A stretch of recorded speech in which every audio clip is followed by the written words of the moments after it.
Is 5/4, 10/8 मतलब 5/4। अभी 5/4 को मैं 10/8 भी लिख सकता हूँ, अगर 3 से मल्टीप्लाई कर दूं तो 15/12 भी लिख सकता हूँ, एंड सो ऑन, कुछ भी लिख सकता हूँ, ठीक है। लेकिन हमें पता है कि ए और बी सिंगल डिजिट के नंबर है। अगर ये सिंगल डिजिट के नहीं होंगे तो 2 डिजिट का अगर इनमें से कोई वैल्यू हो गई तो पूरा नंबर 3 डिजिट का बन जाएगा। लेकिन अगर मुझे बोला है कि ये 2 डिजिट का नंबर है तो ए और बी सिंगल डिजिट है, एक एक डिजिट के नंबर है, तो एक एक डिजिट का नंबर तो केवल यहीं पर पॉसिबल है, बाकी कोई चीज पॉसिबल ही नहीं है, तो वही तो 2 डिजिट बन जाएंगे, ठीक है। तो केवल ए की वैल्यू 5 एंड बी की वैल्यू 4, यही पॉसिबल है। तो हमसे बोला है कि मिस्टर मनोज की एज और उसकी वाइफ की एज का डिफरेंस बताना है। तो मिस्टर मनोज की एज इतनी हो गई, वाइफ की एज कितनी हो गई, 45। तो इनके बीच का जो डिफरेंस है वो कितना हो गया, 54 minus 45, that is equal to what, 9। Answer इसका कितना आएगा, 9 आएगा, ठीक है। देख लो इसको।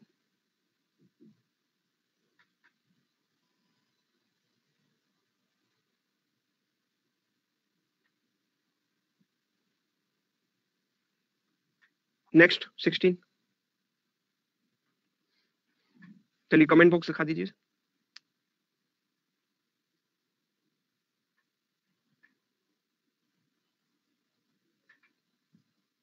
ठीक है।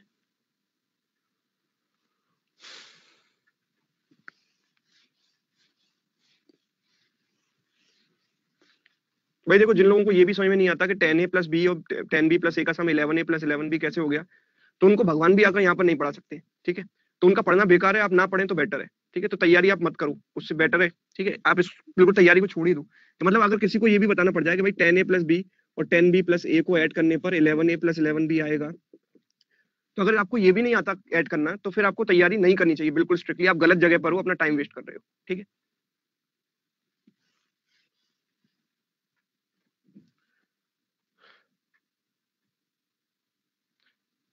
If P and R are added to twice the age of Q, P plus R plus 2Q, the total becomes 59. Total 59. Now, if the ages of Q and R added to thrice the age of P, so I can say Q plus R plus 3P, that total becomes 68.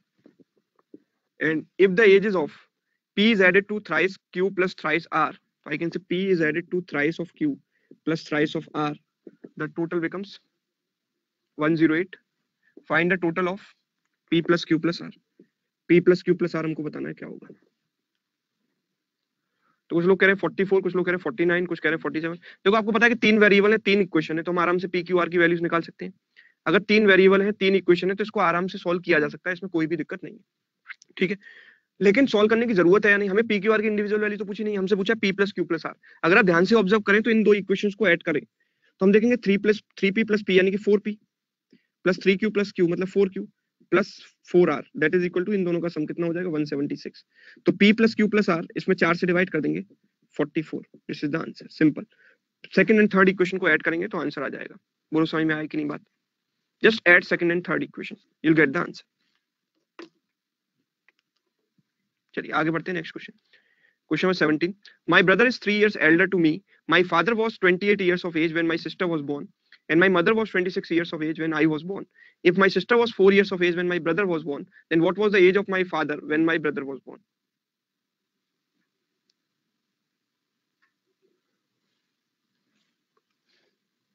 Saket Prakash Singh ji, 47 कैसे आएगा।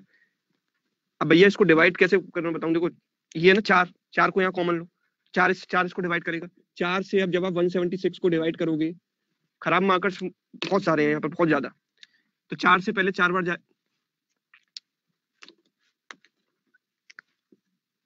4 से सबसे पहले 4 बार जाएगा, ठीक है, 16 बचेगा कितना, 1, 16, फिर 4 से 4 बार जाएगा 16। ओके, अगर आप चाहते हो इस तरीके से मैं 16 आपको कराऊं तो इस तरीके से हर क्वेश्चन को करा दूंगा, कोई दिक्कत नहीं है, मजा लो, टाइम पास करो, कोई दिक्कत नहीं है। आगे देखो अगला सवाल है 32, इसका आंसर आ रहा है, नहीं नहीं वही क्वेश्चन दिखाइए, सॉल्व नहीं हुआ है अभी।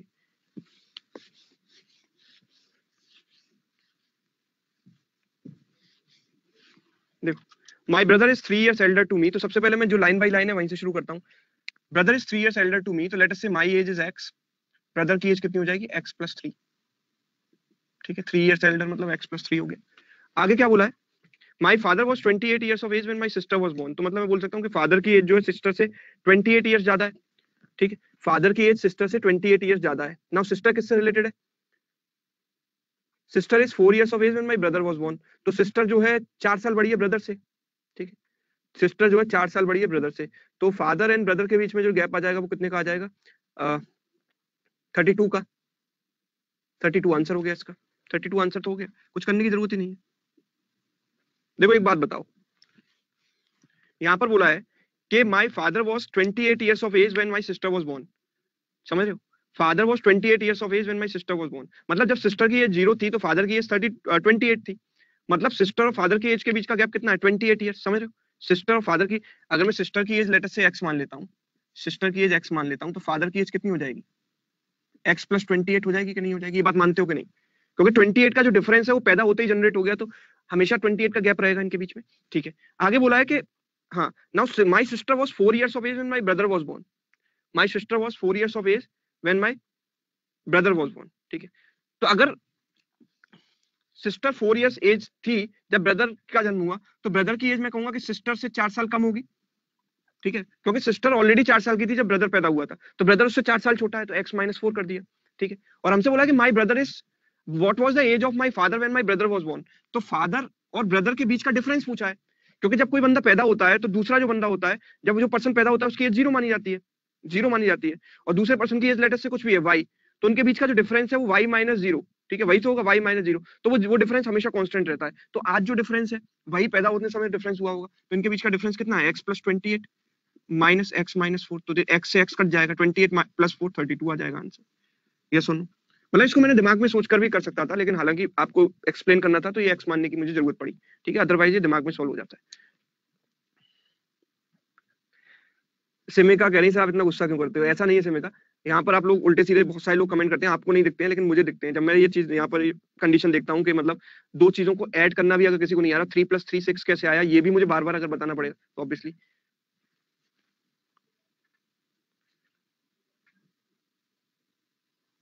चलिए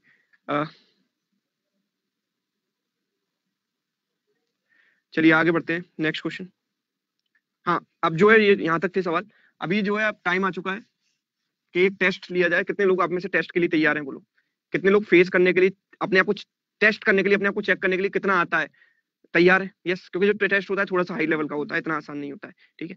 तो ये जो टेस्ट है यहाँ पर होगा, लगभग 10 क्वेश्चन होंगे, ठीक है, और हर क्वेश्चन के लिए आपको 2 मिनट का टाइम मिलेगा, 2 मिनट ईच क्वेश्चन, ठीक है, ईच क्वेश्चन 2 मिनट, ठीक है, 2 मिनट ईच क्वेश्चन के लिए आपको मिलेंगे, ठीक है। तो आपको ये टेस्ट सबके लिए मैंडेटरी है, ठीक है सर, हाँ तो मैं तो पहले ही बोल दिया था टाइमर के लिए, अब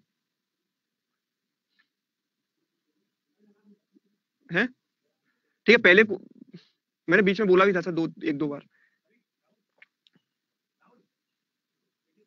नहीं टुमारो नहीं होगा, आज ही होगा। टुमारो क्यों, आप रेशो तो काफी दिन से पढ़ रहे हो, रेशियो तो काफी टाइम से पढ़ रहे हो ना, ऐसा नहीं है कि आज ही से शुरू किया है, तो रेशियो के कॉन्सेप्ट एजेस में यूज होते हैं, ठीक है। तो जब आप पढ़ ही रहे हो तो फिर आपको दिक्कत क्या है, मतलब इतने दिन से आपने कुछ नहीं पढ़ा, टुमारो का मतलब क्या होता है, टुमारो का मतलब है अभी तक मैं प्रिपेयर्ड ही नहीं हूँ, तो क्यों नहीं हो प्रिपेयर्ड, रेडी है, बहुत सारे लोग कह रहे हैं सर रेडी है, तो बिल्कुल चलिए स्टार्ट करते हैं, धीरे।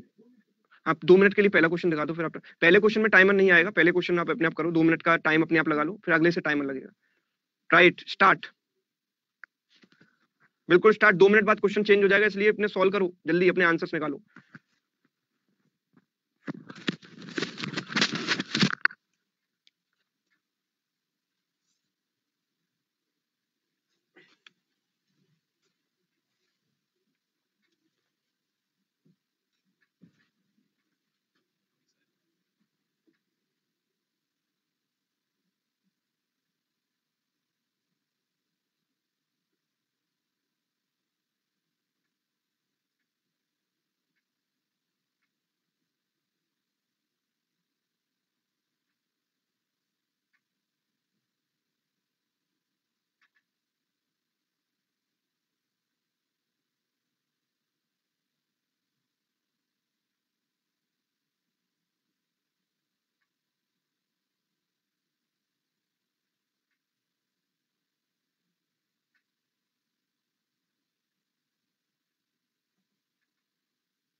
हाँ जी, क्वेश्चंस मजा आया सॉल्व करने में? टफ लगे? कैसे लगे?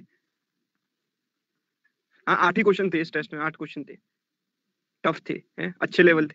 चलिए, तो मैं एक काम करता हूँ, इन क्वेश्चंस को सॉल्व आपको कराऊंगा कल, ठीक है? और इस ये जो क्वेश्चंस अभी टेस्ट में दिए हैं इसका मैं पीडीएफ अभी आपको शेयर कर रहा हूँ उस पर, आपके टेलीग्राम वाले ग्रुप पर, ठीक है? टेलीग्राम वाले ग्रुप पर